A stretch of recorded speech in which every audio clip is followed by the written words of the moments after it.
Welcome. This is the Sleepers and Sweepers podcast, and on this podcast, we dive on to the court and cover what the mainstream media does not, such as trade rumors, draft sleepers, and team previews. I am Trayshawn Font. I am a student of the game on and off the court, and this is my co-host.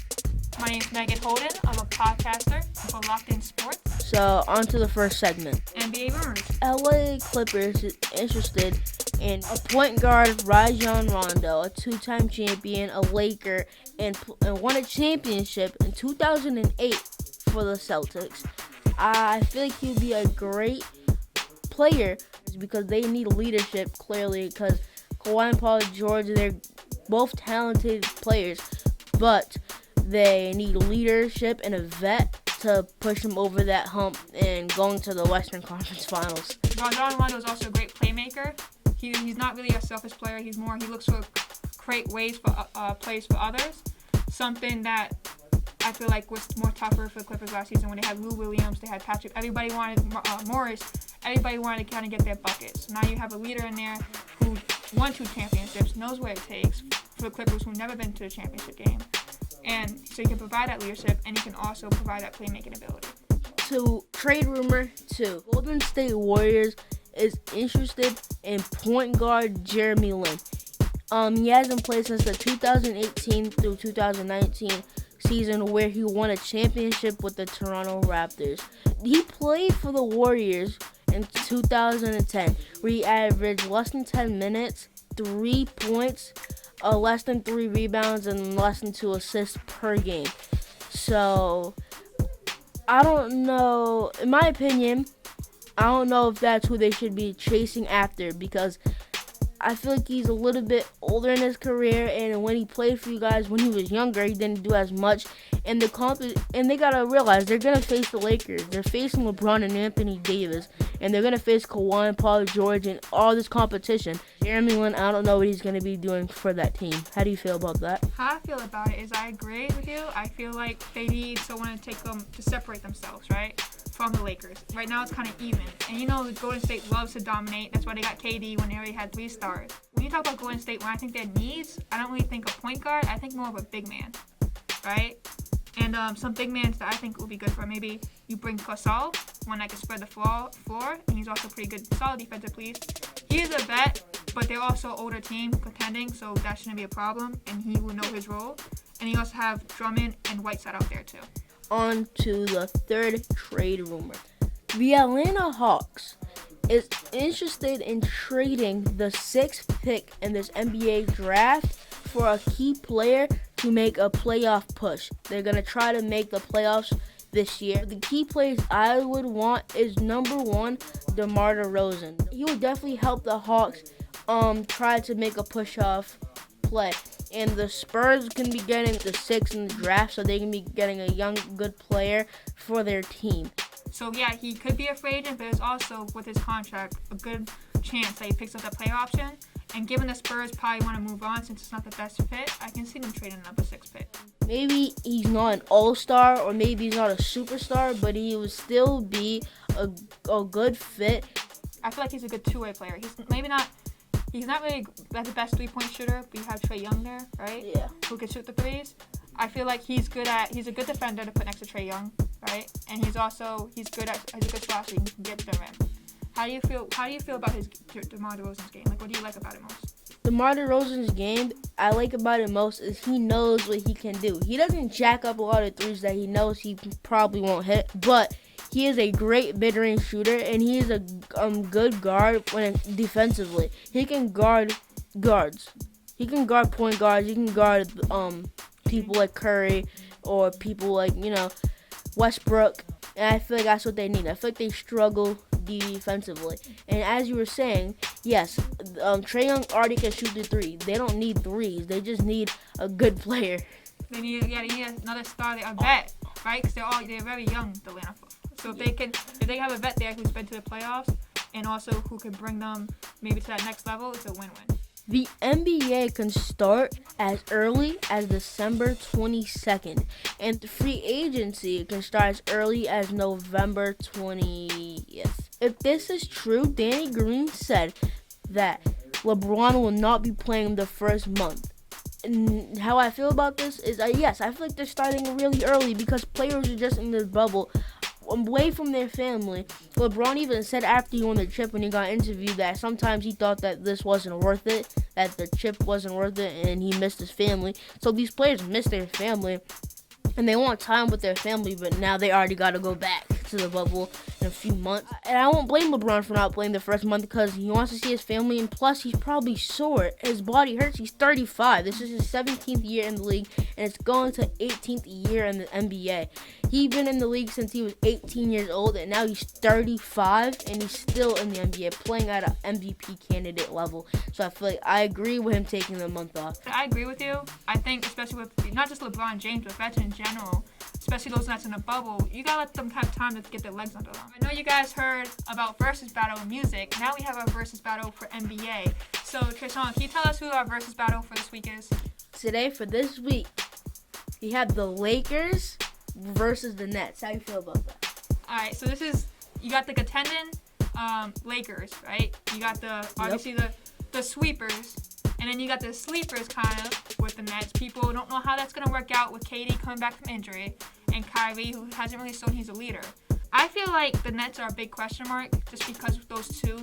KD had to go to the Warriors to get to the championship. He couldn't really lead a team there, even though he had the talent. Now he's going to a less talented team with the Nets. And Kyrie, we've seen him in Boston. He's not really capable of being a leader. So I just wonder how they're going to mess with those role players with the Nets when coming back. They have the talent. I just don't know if they'll be the best team. They might remind me of the Clippers. Remember the Clippers last season? Yeah, I agree with that. That team is very talented. KD is arguably the best offensive player since MJ. Kyrie is very talented, but talent can come a far way in this NBA, but it's not the whole way. Yes, LeBron was a leader when him and Kyrie were on the Cavaliers. And now KD is not a leader, clearly, because when he was on OKC, couldn't lead the team. He was up 3-1 against the Warriors. He didn't lead his team to finish out that series. He also lost in the finals to LeBron James when he was in the Heat. Couldn't lead his team through that. He had Westbrook on his team as well. So it's not very leaders. And I agree with her when she said it's going to be like the Clippers. A lot of talent, just no leadership. Mm-hmm. And also, let's talk about them versus each other, right? Who do you put on Kyrie if you don't really have no guards who can stop Kyrie? So it's going to be a game of the paint for you versus the Nets. Yeah, no one. The LeBron was a point guard this year, but who's going to guard Kevin Durant, man? Exactly. Who's going to guard? So no one will guard Kyrie. And Kyrie has arguably the best handles of all time. He can dance with you. He's going to do something, and he's going to hit his shot. So no one. And we see when no one can guard Kyrie, how much points he can have. He can drop 40 if he wanted to. High 30-point game. Bron has to focus on Kevin Durant because Kevin Durant can shoot from wherever he feels like it. He can roll out of bed and have 25 points. Now Davis, though. Who would Davis, though? You could say maybe Davis can go on KD if KD plays the 4. But that's an if. Now also, but they did play each other, though, 2020 season. They were 1-1 against each other. The Nets obviously didn't have KD. They were 1-1. Lakers won in January. The Nets won in March. Both kind of close games. The Nets won 104-102, and the Lakers won 128-113. So if we compare the stats to last season, right? We have Nets leading in rebounding, which is important. Rebounding is a very important part of the game. Usually teams with that lead in rebounding wins the game. With 47.9 versus the Lakers 45.7. So Lakers were 9. That's pretty close. But defensively, which defense we know wins championships, we got Lakers first in blocks, 5th in steals. Nets with more towards the end with 23 blocks and 27 steals. And then Lakers were also field goals percentage first versus Nets 24th. With KD and Kyrie coming back, I see them helping the field goal percentage. I do not see them helping much of the defense besides KD. Kyrie is kind of like a liability defensive-wise. So I don't see them really helping that much defensively. So defensively, I give the edge to Lakers. Shooting-wise, outside the paint, I'll give it to the Nets. Inside the paint, because of Davis, I give it a little bit. Because DeAndre Jordan versus Davis, I give it to Davis. A little bit to the Lakers. Yeah, I agree with that. I feel like the defense is close because the Lakers have the most blocks in the NBA. But I don't think blocks are as more important as rebounds, and they have fifth in steals. But I think overall they have better defense because they have players like Rondo who can tell players what to do on defense. Rondo's leaving, remember that. That's a possibility. Yes, but now, you're saying I think the Nets are not going to be as great defensively. You think they could be a pretty good defense team? I think they're going to be pretty good because, remember, they have their center, Jared Allen. He's a really good defensive player. Okay. He's really good. But then they have DeAndre Jordan, who I believe they give less playing time to Jared Allen because they have DeAndre Jordan. I don't think that was a good decision. I think DeAndre Jordan's still pretty good, solid defender too himself. Yeah, that's true. For this versus battle, who do you give the edge to? The LA Lakers. Can I tell you why? Yes. I feel like what it's going to come down to, because besides the duos, they're pretty much role players. So it's going to come down, I feel like, the duos. If the duos dominate and whoever has the best duo on the floor, I feel like is going to win the game. So I'm going to say this. LeBron is arguably, in my opinion, still the best player in the NBA. He hasn't not been the best player in the NBA. KD been under him, but most people think LeBron's the best in the NBA. And then they also have Anthony Davis. He can score offensively, and he can hit big shots. You've seen when he faced when he faced the Nuggets, I believe Game 6, where he hit that big shot. Anthony Davis is a top 2 defender in the league. Probably, I have 2 under Giannis. Now, the Nets have Kevin Durant, small forward / power forward. And the Nets have point guard Kyrie Irving. Kyrie Irving, it's hard to guard him because he has very good handles. He's very crafty. He can shoot. He is a top 3 point guard in this league. Offensively. Yeah. Offensively, yeah. Kevin Durant, before he got hurt, was a top 3, top 2 player in the league. He's a 7-foot sniper. He can shoot from anywhere he wants to. But do you think he's going to be like that when he returns? Do you think he's going to be like the first season he returns? No. I don't think he's going to be the same Kevin Durant we've seen because he hurt his heel. That's we've seen DeMarcus Cousins come back when he hurt his heel, and he hasn't been DeMarcus Cousins since. Also Paul George. Yeah, I don't think he's going to be the same KD, and I think LeBron's still going to be better. LeBron is arguably behind Kareem or in front of Kareem, the most durable player of all time. He knows how to take care of his body. I think he's going to be the same LeBron, the same top 3 player in the NBA. I think both duos are great, but I think Anthony Davis is ahead of Kyrie because his offensive skill, he's not better offensively than AD, but defensively he's top 2 in the league. And if you can do both, you're a great player. The Lakers, because they have the duos, are better 2-way players, right? And where the Nets have better offense, but they don't have defensively. So you're saying it will depend on which duo is better. To me, I think it depends on which team can come together better, because they both have those 2 stars. And like I said, I don't know how Kyrie, with his past leadership skills, and KD come to a new team, which he was all season. I don't know how that's gonna mesh well, especially now we have a short off season. Versus the Lakers, who already have most of the pieces gonna be there next year. They're gonna run it back, and where they have more chemistry together. So I feel like team-wise, I feel like I'd give it to the Lakers too. So you both agree on that one? Yes, Lakers. Now, what's our next segment for today? We're gonna be talking about a sleeper prospect. His name is Paul Reed from DePaul University, power forward. He's a great dominant player. He is 6'9", and he said he wants to lead the league in rebounds. And another thing he's good at is slashing. He can get to the hoop pretty easily, and he can dunk the ball.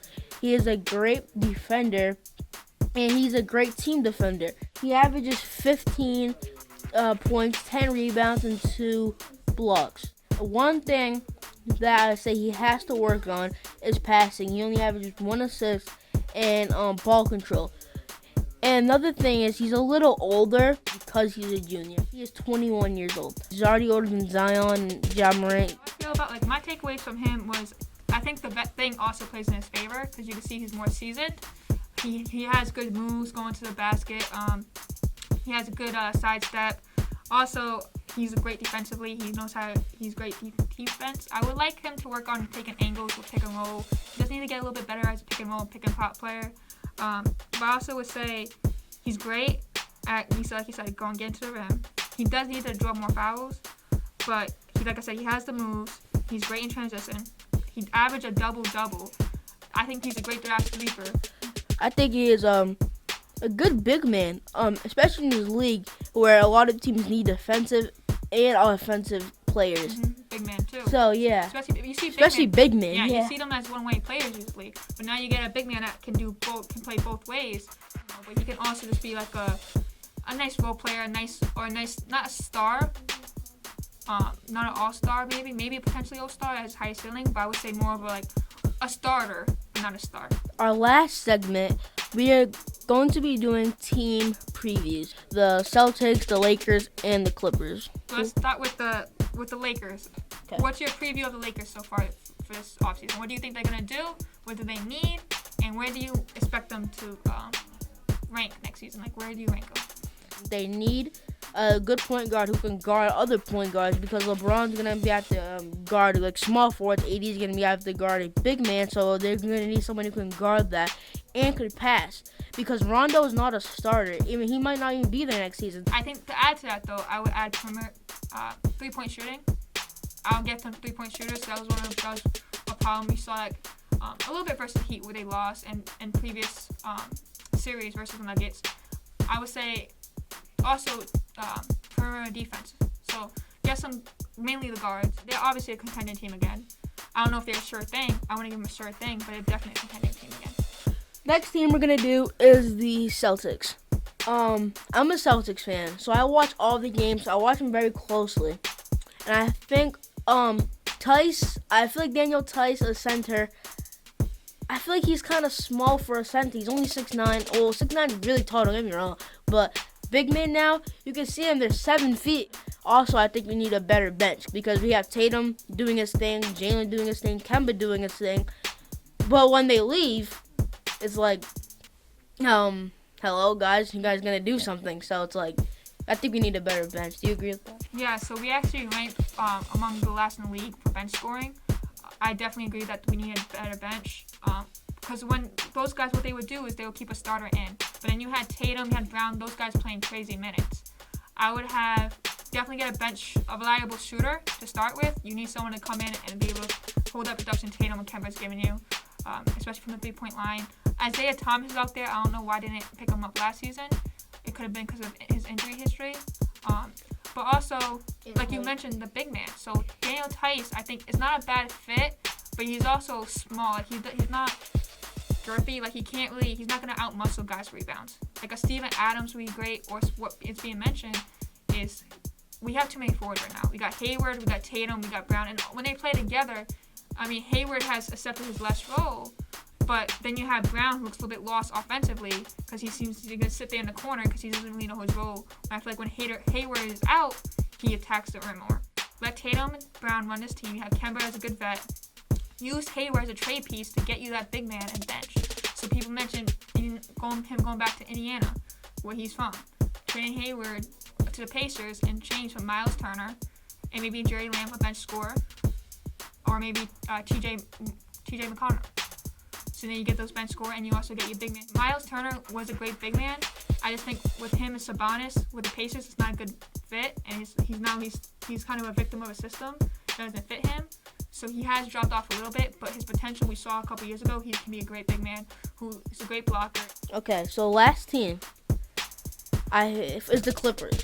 So I think they need leadership because they were up 3-1 against the Nuggets, and this is old, but they lost because no one led that team to beat the Nuggets. Okay. The Nuggets came back and they said, don't count us out. Mm-hmm. And on Game 7 of that finals, Kawhi and Paul George were smaller than small. Yeah, so that's also a thing you brought up against the Nuggets. They also, the big man, they don't have a guy to cover the Joker, especially when you space the floor. So I think, one, they need leadership, like you mentioned. You know, people are saying blow it up. I say relax. Stars in this league is hard to get. You got two, maybe get better role players who understand their role, who be okay, who understands that this is the star of their team. But I feel like stars are so hard to get. I wouldn't trade away the 2 stars. You guys still made it deep into the playoffs. You obviously need to get to the conference finals, but I don't feel like you're that far away. You need leadership. One thing, like you mentioned, Rondo could be it. It could be another player. I think a KG vet leader type, but also I feel like you need a big man. One that's probably who understands the role, who doesn't need the ball as much, so it can stay in Kawhi and PG's hand. Where do you predict the Lakers, the Celtics, and Clippers to be at next season? I have the Lakers first in the Western Conference Finals. I have the Warriors second, and I have the Clippers third, record-wise in the regular season.